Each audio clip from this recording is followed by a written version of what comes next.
마침 뭐 취임식 얘기가 네. 나왔으니까요. 네. 5월 10일 네. 윤석열 이제 당선인 이제 대통령으로 네. 정식 취임을 합니다. 그렇죠. 20대 대통령이죠. 그렇죠. 예. 네. 취임식에 지금 말씀하신 대로 네. 그 취임 만찬 네. 이걸 가지고 논란을 빚고 있는데 지금 이 취임 준비에 취임과 관련해서 쓰고 있는 그 예산이 네. 이미 지난해 정기국회에서 여야 합의로 그렇죠. 다 통과가 된 겁니다. 대통령 선거 전에 다 누가 확정된 당선될지 거예요. 모를 때 그렇죠. 처리가 돼. 아 자기들이 네. 통과시켜 놓고 그것을 진시황에 뭐 어찌고 저찌고 한다는 게 도대체 아무리 어거지를 써도 그렇죠. 분수가 있어야지요. 제가 기자하면서 유난히 검소하다고 그 설레발이 치는 사람들 많이 봤거든요. 예, 있죠. 꼭 밥 먹을 때 칼국수 먹고 예, 도시락 까먹고 특히 공직자들이요. 또 그 뇌물을 나는 다 반송했다면서 등기 우편 반송한 거를 증거로 저한테 보여준 사람이 있어요. 나중에 다 뇌물로 들어가더라고요. 네? 그냥 평범하게 사는 사람들이 오히려 청백리지 유난 떠는 놈들이 꼭 그 탐관 오리더라고요. 그래서 대통령 아니 일반 중산층들도 호텔 가서 결혼식 때 하는데 그거 뭐가 대단하다고. 아니 그리고 외빈들도 오지 않습니까? 그렇죠. 외국에서도 네. 오는데 그러면 진짜 박수선 취임준비위원장 말 맞다나 어디 야외에서 할 겁니까? 포장마차에서 할 거예요. 그리고 신라호텔 영빈관이 적어도. 뭐 대단합니까? 그뭐 아무것도 아니잖아요. 거기가 좀 지대가 높아서 남산도 있고 이 경호하기가 좋아요. 예. 딱 떨어지거든요. 예, 그러니까 거기가 좋은 거예요. 그렇다고 청와대에 한실도 안 있겠다고 윤 당선인이 약속을 했는데 5월 10일부터는 개방을 해버리잖아요. 네, 근데 청와대 가서 밥 먹으라고 해 만찬을 그거 그거 할 수가 말이 안 없잖아요. 되잖아요. 그렇다고 뭐 남한산성 올라가서 밥 먹습니까? 아니 윤호중이도 그거 올 거 아닙니까? 그렇죠. 그러니까 좀 비판하더라도 좀 말 되는 거 좀 했으면 좋겠어요. 그러니까 김정숙 옷값에 대해서도 좀 얘기 좀 했으면 좋겠어요. 네. 왜 그런 얘기는 아주 그런 얘기 입 쏙 밖에도 빼죠. 안 내요. 네. 그런데 5월 10일 네. 그 윤 대통령 취임식에 네. 박근혜 전 대통령이 참석을 하기로 네. 이렇게 결정을 했습니다. 박주선 취임준비위원장이 대구에 네. 직접 사저로 찾아가서 윤 당선인의 초청장을 네. 이렇게 정식으로 이렇게 전달을 하고 박근혜 전 대통령도 아마 네. 흔쾌히 네. 건강이 허락하는 한 네. 참석을 하겠다. 네. 당연히 잘 되도록 이렇게 축하를 해줘야 할 자리다. 네. 그렇게 얘기를 했다고 그래. 지난번에 네. 12일 날 박근혜 전 대통령의 사절을 달성해 사절을 윤 당선인이 방문했고 그 자리에서 늘 죄송하게 생각하고 있다. 이렇게 윤 당선인이 얘기를 했지 않습니까? 그렇죠. 이런저런 걸로 인해서 이제 박 전 대통령의 마음이 다 풀어진 걸로 봐야겠죠. 그렇죠. 제가 보기에는 윤 당선인이 그거 굉장히 잘한 거예요. 예. 사저까지 찾아가서 꼭 와주시라. 그리고 그동안 여러 가지 송구스러운 게 많았다. 자기가 공무원이니까 수사는 했지만 또 정치적으로는 또 전직 대통령인데 감옥 간 게 좀 미안하지 않겠어요? 예. 뭐 그런 마음을 솔직하게 터놓죠. 그리고 또 박주선 취임준비위원장이 직접 가서 네. 또 초대장 그것도 친필로 써서 지금 예의를 갖춘 건 참 잘한 걸로 봐요. 박근혜 전 대통령이 뭐 3시간 이상 차 타야 되는데 아직 건강은 안 되지만은 그 참석하도록 노력하겠다. 그거는 기분 좋다는 얘기거든요. 그럼요. 저도 뭐 약속 없을 때 누가 전화 오면은 번개인데 괜찮냐고 하면 속으로는 굉장히 반가운데 바쁘지만 캔슬하고 갈게. 뭐 이렇게 답하고 많이 하거든요. 예. 얼마나 감옥에서 오랫동안 고생했어요. 거의 뭐 4, 5년 있었는데 그거를 풀어서 박근혜라는 자연인이 중요한 게 아니라 한 나라의 대통령이거든요. 예. 그런 대통령도 취임식에 오고 저는 내친 김에 이명박 대통령도 사면이 안 되잖아요. 5월 10일 날 새벽에 사면해 주는 거예요. 그래서 감옥에 있는 사람 차 태워서 옷 갈아입혀서 취임식에 오게 하는 거예요. 저는 그거 해야 된다고 봅니다. 뭐 가능할 수 있겠네. 그게 뭐 이명박이라는 사람이 엄청 존경스러워서 그런 게 아니라 전직 대통령 갖고 이제 편가르기 싸움, 이제 우리나라가 지금 거의 내전이거든요. 내전. 이제 그거 종식시키자는 의미에서 옷 갈아입혀서 차 안에서 두부 드시게 해서 두부가 없으면 뭐 도토리묵이라도 드시게 해서 다시 좀 취임식에 꼭 참석해서 살아있는 대통령들은 모두 모여서 손잡는 그런 모습 저는 꼭 좀 봤으면 싶습니다. 이명박 전 대통령의 부인 김윤옥 여사, 예. 또 노무현 전 대통령 부인 권양숙 여사, 이 두 사람한테는 초청장을 예. 보낸 것 같아요. 예. 아마 특별한 일 없으면 참여를 하지 않겠나 그런 생각인데 예. 우리 윤 대표님 말씀대로 진짜 그 이전에 예. 지금 문재인이가 김경수라든가 또 조국 부인 네. 정경심 사면해되고 싶어서 거기다 이제 MB를 끼워가지고 마지막까지 꼼수를 쓰려고 합니다. 사면을 지금 해주려고 계속 불때기를 하고 있잖아요. 군부를 떼고 있잖아요. 정경심은 남편 조국 재판도 아직 안 끝났습니다. 그래. 근데 거기에다가 마음의 빚이 있다고 아직까지 하니까 안타깝다고 이번 뭐 무슨 JTBC 손석희 네. 그 대담에서도 그렇게 또 마음의 빚을 얘기했잖아요. 어떻게 자기 세계에서만 갇혀 사는지 진짜 참 답답해요. 남 얘기도 좀 들어봐야 되는데. 그리고 김경수가 선거 조작한 게 이게 간단한 범죄입니까? 이거야말로 민주주의를 파괴하고 능멸하고 그렇죠. 국기문란 행위입니다. 큰 범죄입니다. 이거 제대로 수사하면은 문재인 관련도 사실 수사해야 돼요. 당연하죠. 네. 김경수가 혼자 했겠어요? 예. 옛날에 김정수가 그랬잖아요. 경인선 가자, 경인선 가자. 다 그거 한 통속 아니에요.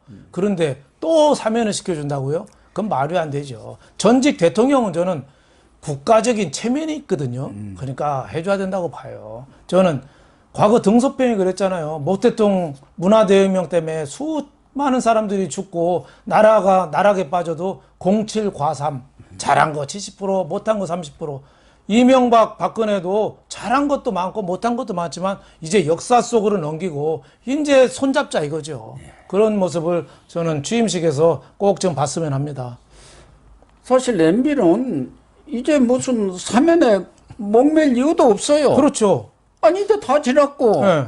아니 윤석열 대통령 되면 뭐 사면 금방 해줄 텐데. 그렇죠. 지금 뭐 그러니까 이 문재인은 공연히 MB를 지금 들먹이는 게 아니 진작 무슨 작년에 해줬다면 또 모르는데 김경수라든가 정경심 해주고 싶으니까 그렇죠. MB하고 이재용 삼성전자 부회장 복권 뭐 이런 것까지 지금 끼워가지고 끼어팔기 하려고 지금 하고 있어요. 그러니까 말도 안 되는 짓을 지금 그러니까 꼼수에 꼼수를 쓰고 있어요. 그러니까 문재인은 대통령 되려는 목적이 나라를 좋은 나라로 만들려는 게 아니라 노무현 원수 갚으려고 대통령이 된 사람이에요. 그러니까 그래서 마지막까지 저러는 거예요. 그 수첩에다가 뭐 그걸 무슨 넣고 다닌다잖아요. 유성과 무엇인가 넣고 다닌다고 하잖아요. 그렇죠. 그래서 청와대 그런 사람 뭐 백 뭐죠 그 사람 청와대 백원호. 청와대 민정비서실로 갖다 놨잖아요. 백으로 그 사람들이 하는 짓거리가 울산 선거 개입 뭐 조국 관련 개입 다 흙탕물 만들어 놨잖아요. 그러니까 문재인이 잘못한 역사 왜곡 그 청와대 흙탕물 이거는 두고두고 심판을 봐야 되지만 그럼에도 불구하고 저는 전직 대통령은 꼭 좀 손잡는 모습. 과거 줄리어스 시저가 로마 내전이 끝난 다음에 맨 먼저 끝나자마자 화폐 발행을 했는데 거기에 클레멘티아라고 써놨잖아요. 관용, 화합, 용서 이거잖아요. 클레멘티아. 진짜 우리한테는 그게 꼭 필요하다 이런 생각이 듭니다. 그런데 이제 5월 10일 날 취임식 단상에 바로 이제 전직 대통령이니까 박근혜 전 대통령이 상경을 하면은 문재인 그 옆자리에 박 전 대통령 자리가 그렇죠. 될 거 아닙니까? 그렇죠. 서열 순서로 보면은 그렇죠. 6년 7개월 만에 만나면서 뭐라 그럴까요? 뭐 문재인은 아무 말 안 아무 말 안 할 것 먼 같은데요. 산만 쳐다볼라나요? 다들 먼 산 볼 것 같은데요. 박근혜도 전 대통령 입장에서도 국정농단 수사 뭐 이런 게 억울한 게 얼마나 많았겠어요. 그게 또 문재인이가 직간접적으로 지휘했다고 봐야 되잖아요. 거기에 대한 서운함 이런 것도 있겠죠. 물론 뭐 문재인이가 사면시켜줘서 뭐 그런 뭐 감사의 뜻도 있겠지만은 그거보다는 서운한 마음, 억울한 마음 이게 더 큰데 뭐 취임식장에서 그렇다고 해서 서로 머리끄덩이 자꾸 싸울 수도 없고 그냥 악수나 하고 별말 없이 앉아 있다가 내려가지 않겠느냐 이렇게 싶습니다. 아, 박 전 대통령을 사면 시켜주고 싶어서 시켰습니까? 그렇죠. 한명숙이 자기 데모 네. 사면 시켜주려는데 그 명분으로 거기에 이제 또 박근혜 전 대통령을 동원한 것 아닙니까? 그렇죠. 그리고 그때 박근혜 전 대통령이 위독하다는 말이 파다했거든요. 예. 그래서 잘못되면은 어떻게 됩니까? 대선 망치죠. 대선 망치고 제2의 노무현이 되는 거예요. 박근혜 전 대통령이. 예. 그러다 보면은 이게 또 10년간 민주당 문재인이가 무슨 일을 당할지 모르니까 걸음아 나 살려라고서 얼른 사면시켜준 거예요. 저 한명숙 끼워 팔게 해가지고. 그러니까 문재인의 그 화합, 사면 이런 거는 속이 뻔히 보인다. 거기다 또 MB는 싹 빼고. 어쨌든 예? 옛날에 우리 어른들이 얘기했잖아요. 밴댕이 속이라고, 밴댕이 속. 속이 요만한 거죠, 요만해. 그러니까 안철수 인수위원장이 문재인은 소인배다 이렇게 아주 공격을 했던데 정확한 소인배죠. 왜 그러냐면은 아까도 뭐 잠깐 얘기를 했습니다마는 문재인이 그 손석희하고 대담을 한 거 보면 윤석열 당선인에 대해서 악담, 저주, 뭐 독설 정도가 아니지 않습니까? 이렇게 퍼부어낸 거예요. 네. 그걸 보고 이제 소인배라고 한 거 아닙니까? 그런데 본인 뭐 그 자리에서도 그렇게 조용히 이제 배임 의회는 보통 사람으로 돌아가겠다. 잊혀진 사람으로 전에 얘기한 대로 돌아가겠다고 이렇게 얘기를 하고 있는데 지금 돌아갈 곳이 보통 사람이 사는 그런 소박한 곳으로 돌아가는 게 아니고 최근에 그 새로 평산인가요? 거기 사죠. 그거 나왔는데 무슨 아방궁 같아. 무슨 옛날에 중세에 있는 성 정도로 지어놓은 것 같던데요. 그러니까 거기다가 이 우리나라 대통령들 물러나서도 물론 그게 이제 대통령 애호에 관한 법이라고는 하지만 지나치게 많은 특혜 대우를 그렇죠. 받고 있습니다. 특히 문재인의 경우는 그 시골에 내려가 있으니까 엄청난 경호 인력이 동원이 되는 거예요. 그렇죠. 그렇죠. 그러니까 우선은 지금 원래 매곡마을에 있다가 평산마을로 지금 새사저를 짓고 있거든요. 거기도 17억인가 남겼지 않습니까? 그게 3배 남았어요. 한 8억 주고 사가지고 26억에 팔았어요. 근데 지금도 그 경호원들이 그거 지키고 있어요. 안 사는데.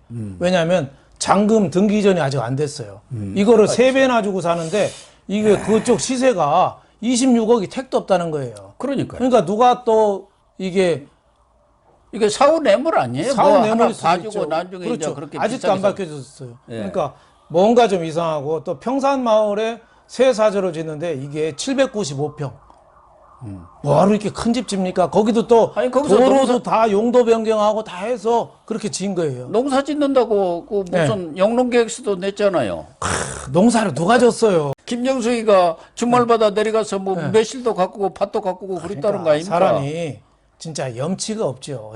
이 새로운 대통령에 대해서는 덕담을 해주셨는데 거기는 저주를 퍼붓고 자기가 하는 거는 무궁화 대원장 셀프 수여식. 그리고 양산 사적 795평 용도 변경해서 짓고 또 인근에 KTX역까지 갖다 놓고 새로 그 설치하는 겁니까? 그러니까 매곡마을에 저 3배 17억을 남았으면은 평산마을은 또 이거 얼마나 남기고 팔겠어요? 그러니까 형질 변경을 다 그렇죠. 끝내버렸지 않습니까? 그러면 형질 변경이 논밭으로 있다가 일반 이 대지로 바뀌어버리면은 보통 뭐 몇 배 오르는 것은 상식 아닙니까? 그렇죠. 그리고 문재인이 너무 대우가 과해요. 퇴임 후에도. 어떻게 대우를 해줍니까? 연봉, 퇴임해도 연봉 95%를 죽을 때까지 주거든요. 그러니까, 연봉이 지금 2억 4천인데 95%니까 뭐 한 2억 한 2천 되는 거죠. 2억 2천 정도를 받네요. 그러니까 월 1,400 정도 받아요. 거기다가 비서관 3명, 그리고 운전기사 1명, 4명이나 그리고 경호원 20명, 방호 인력 40명. 이 방호 인력이 그러니까 그 시골 가서 있으니까 방호 인력이 40명이 들어가는 그렇죠. 거예요. 거기 누가 데모로 온다고? 말이 안 돼. 인근에 그 세콤인가 뭐 해놓고 유사시에 그 경찰이 와서 하면 되잖아요. 거기에 방호 인력 40명, 경호 20명, 비서 경호는 3명. 못 오고 또 방호는 또 뭐예요? 필요 없는 거죠. 필요 없는 아니, 예산을 20명이 가서 뭘 지도는 아니니까 막 쓰는 거예요. 저 외국에는 보세요. 메르켈 총리 같은 경우는 연금을 한 2천만 원 매월 받는데 2년 동안만 받아요. 딱 2년. 2년 받으면 끝나요. 2년밖에 안 돼. 영국은 퇴임 후에 4분의 1, 한 6천만 원 정도 받아요. 연봉이 20만 불뿐이 안 된대요. 그렇죠. 별로 안 돼요. 근데 그러니까 그것도 4분의 1이 예, 우리는 경호는 아예 없더구만요. 우리는 전직. 양산에 있으면서 거의 한 70명 정도. 그렇게 거의 뭐 어떻게 보면 대병력이 있는 거예요. 무슨 병력이 주둔하고 있는 거예요. 아니 그리고 비서관도 1급 1명, 2급 2명이던데. 예. 아니 한 명만 있으면 되지 무슨 거기서 무슨 정치하는 것도 아니고 무슨 본인은 아주 잊혀진 사람으로 살겠다는 거 아니에요. 평범한 보통 사람. 그렇죠. 근데 왜 3명이나 필요하죠? 그러니까 말이 안 되죠. 그러니까 미국이 그 뭐 미국하고 비슷하다고 하는데 미국이 우리나라보다 소득이 7만 달러로 2배가 많고 GDP는 12배 이상 차이가 나는데 미국보다도 우리가 더 대우를 안 한다는 거는 말이 안 되죠. 그리고 저는 그 유명한 스웨덴에 존경받는 23년 총리했던 타게 엘란데르 총리 있거든요. 예. 이분이 총리 시절에 임대주택 살면서 월세 살았어요. 부인이 운전해서 출퇴근하고. 그랬다고. 예. 퇴직하고 갈 집이 없어서 나라에서 집을 얻어줬어요. 23년 종료를 예, 했네. 예. 그리고 돌아가신 다음에 그 부인이 보니까 집에 만년필이 있는데 이 정부 문양이 있더래요. 그래서 이거 내 거 아니다. 그래서 국가에다 다시 헌납했어요. 볼펜 하나까지. 예? 이런 나라 스웨덴이 이렇게 깨끗한 나라가 된 거예요. 문재인은 봉급 다 받고 지 해가지고. 월급 돈은 오히려 늘어나고 집 3배나 양산에 그 재테크하고 옷은 뭐 샤넬부터 해서 온갖 명품은 다 쓰는데 지 재산은 늘었어요. 그리고 어디다 기부했다는 소리는 못 들었어요. 다 이 어떻게- 한덕수도 비슷합니다만. 그러니까 다 어떻게 보면 특활비 갖고 쓰는 거죠. 그러니까 선진국이라면은 자기가 어떤 옷을 샀는지 공개해야죠. 그 특활비 공개 못하게 국가 기밀로 지정하고 이게 얼마나 뻔뻔스럽습니까? 뭐 개발도 선거기라는 남미의 어떤 그 대통령인가도 물러나가지고 어디 허름한 천막촌 비슷한 데서 자기 자동차에서 뭐 그렇죠. 그런 게 얼마 전에도 그 언론에 보도가 됐었어요. 그렇죠. 우루과이의 호세 무이카라고 그 옛날에 책도 나왔죠. 세상에서 가장 가난한 대통령. 아 맞아요. 예. 그분이 우루과이. 예, 13년간 감옥살이 하다가 이제 대통령 됐는데 재임 시 월급의 90%를 없는 사람한테 도와줬어요. 그러니까. 예. 나와서도 하여튼 거의 그 국가 혜택을 안 받고 그 사람이 나오면서 그런 얘기 했잖아요. 퇴임하면서 저는 떠나는 게 아니라 국민 여러분 속으로 들어간다. 이런 얘기 했어요. 근데 문재인은 나가면서 악담 퍼붓고 지돈 늘고 아방국으로 800평짜리 쥐집 짓고 KTX 옆에다 갖다 놓고 온갖 어떻게 보면 거의 나라에 대해서 행패를 부리는 거죠. 예, 이런 게 어떻게 있을 수 있는가 이런 생각이 좀 들어요. 예. 전에는 퇴임 후 걱정을 좀 많이 해갖고 잠도 못 자는 것 같더니 최근에는 완전히 뭐 기가 살았다고 해야 할까? 내가 퇴임 후에 나 잘못 건드리면 큰일 나. 지금 그런 것 법 같아요. 검수완박법이 다 됐잖아요. 예. 이게 통과만 하면 되거든요. 그러니까. 그러니까 나 감옥에 넣을 수 있어? 그리고 며칠 전에도 그 손석희랑 인터뷰하면서 얘기했잖아요. 청와대 걸린 거는 직무유기, 뭐 직권남용 이런 거밖에 없어. 예. 근데 그게 작습니까? 그리고 청와대가 총동원해서 울산 시장 선거 지 친구 송철호 개입하고 탈원전으로 해서 거의 1조 원대를 국가 돈 낭비하고 이게 작아요? 라임 옵티머스부터 또 지 며느리, 사위, 이스타항공 이상직 의원, 요 비자금하고 그 많이 왔다 갔다 하고 지금 수사도 안 하고 있잖아요. 아니 수사를 못하게 다 덮어버려서 그렇고 청와대 특별감찰관도 임명도 안 해가지고 아무것도 드러난 게 없어서 그런 것이지 비리가 없어가지고 지금 아무것도 없습니까? 그러니까 저는 문재인 보고 한마디 하고 싶으면 탐욕이 자신을 망친다 이 얘기를 하고 싶어요. 그러니까 지방에다 아방궁 지어놓고 정치로 훈수하고 지지율 40% 없고 영향력을 하고 또 세력을 모아서 위세 떨치고 말로는 조용히 잊혀주고 싶다 또 뭉치고 이거를 오만한 거죠. 오만한 거죠. 아니 문재인만 오만하면 괜찮은데 그 탁현면이라고 있잖아요. 쇼쇼쇼 정권 만드는. 그렇죠. 이 친구도 이 퇴임 후에 자기들 건들면은 뭐 물어버린다든가 뭐 엎어버린다든가 네, 뭐. 물어버린다고 해서 그 아, 참 진중권인가 그랬잖아요. 그 개처럼 입마개 해야 된다고. 그게 참. 청와대에 있는 친구가 할 얘기입니까? 명색이 1급 의전비서관 아닙니까? 네, 나 비판하면 물어버린다. 문재인 비판하면 물어버린다. 이런 얘기는 문재인을 지금 보고 배운 거 아니겠어요? 그러니까. 의전비서관이 늘 가장 그렇죠. 가까이 있는 사람 아니에요. 문재인을 평가하면은 제일 잘못한 게 뭐냐? 국민을 두 편으로 나눈 거예요. 진영, 국가를 내란 정도로 찢어놨어요. 두 번째 잘못한 게 내로남불. 나는 옳고 상대방만 다 나쁘게 몰아친 거 내로남불. 이건데 퇴임할 때까지 이런 자세를 갖고 있으니까 탁현민이가 저런 얘기를 한 거 아닌가 싶은데 참 한심한 거죠. 저런 정신 자세, 정신 세계를 가진 사람이 우리 5년 동안 우리나라를 경영했다는 게 우리가 참 부끄럽게 생각해야 된다. 이런 말씀을 드리고 그렇습니다. 싶습니다. 이제 한 10일만 참읍시다. 이제 한 10여일 남은 것 같은데. 예. 똥덩어리 치우는 느낌입니다. 예, 그런 것 같습니다. 재임 기간 중에 정말 국민들을 예. 경제 할 것 없이 모든 면에서 나라고 구렁텅이로 떨어뜨려 놓고 퇴임 후에는 본인은 정말 호합한 생활을 한다. 이게 말이 되는지 막걸리인지 정말 알 수가 없습니다. 네, 오늘 방송 마치도록 하겠습니다. 시청해 주셔서 감사합니다.